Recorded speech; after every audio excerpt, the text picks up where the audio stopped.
সকালে ঘুম থেকে উঠতে যদি এত সুন্দর সুন্দর ফুল দেখতে পাওয়া যায় তাহলে তো মনটা এমনিতেই ভালো হইয়া যায়। দিনটা ছিল রবিবার, আর রবিবার মানেই তো জন্মা থাকা একরাশ কাজ। তাই সকাল সকাল আর দেরি না কইরা কিছু কাপড় ধুয়ে ছাদে মিল্লা দিলাম। কাপড় মেলা তো শেষ হয়ে গেল গা, এবার পেটটা চুইচুই করতেছে। তাই আজকে ভাবলাম সকালে খাবারের জন্য ঝাল ঝাল করে চাউমিন বানানো যাক।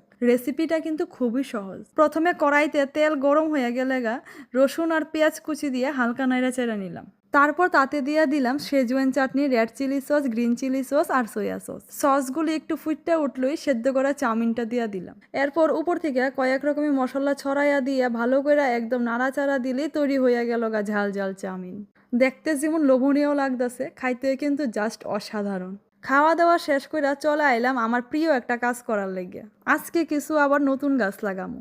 আসলে আমি যখনই নিজের মতো কইরা একটু সময় কাটাতে চাই তখন এই গাছগুলির সাথে আমার সময় কাটাইতে বেশ ভালো লাগে। গাছ লাগানো তো শেষ হয়ে গেল গা, এবার এগুলিরে যার যার জায়গা মতো গুছাইয়া রেখা দিলাম। গাছ গাছালার মধ্যে দিয়ে আজকে রবিবারটা আমার সুন্দর করে কাটতে গেল।